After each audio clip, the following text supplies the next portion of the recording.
Saudaraku, menjelang pemungutan suara Pilkada 2024, Komisi Independen Pemilihan Aceh Tengah mulai mendistribusikan logistik berupa kotak suara untuk pemilu Bupati dan Wakil Bupati, Gubernur dan Wakil Gubernur pada Selasa 26 November 2024. Pelepasan logistik berlangsung di gudang logistik KIP yang berlokasi di kampus Universitas Gajah Putih, Desa Simpang Kelaping. Logistik ini akan didistribusikan ke 408 tempat pemungutan suara yang tersebar di 295 desa di seluruh Kabupaten Aceh Tengah. Komisioner Ketua KIP Aceh Tengah Maharadi menjelaskan bahwa distribusi logistik sedang berlangsung menuju masing-masing kecamatan di wilayah tersebut. Lebih lanjut, Maharadi juga mengimbau agar masyarakat dapat menggunakan hak pilih mereka. Penjabat Bupati Aceh Tengah Subhandi turut menyampaikan harapannya agar distribusi logistik berjalan lancar dan tiba tepat waktu.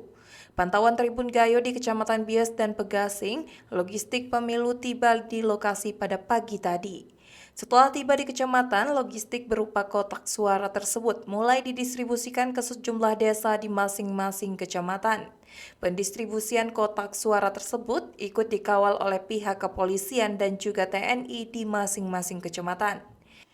Di Desa Simpang Uning Niken, salah satunya logistik pilkada telah diterima sekitar pukul 11.50 waktu Indonesia Barat. Untuk pengamanan, Kapolres Aceh Tengah AKP Dodi Indra Eka Putra mengatakan pihaknya juga telah menurunkan sejumlah personel guna mengamankan pilkada. Dalam menjaga situasi Kamtibmas, pihaknya juga mendapatkan tambahan personel Brimob yang datang dari Polda Aceh.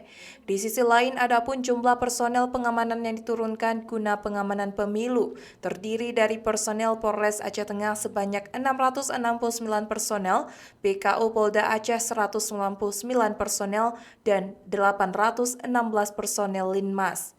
Dengan persiapan ini, Pilkada Aceh Tengah diharapkan dapat berjalan tertib dan sukses sesuai jadwal. Dari Aceh Tengah, Alga Mahati Ara melaporkan.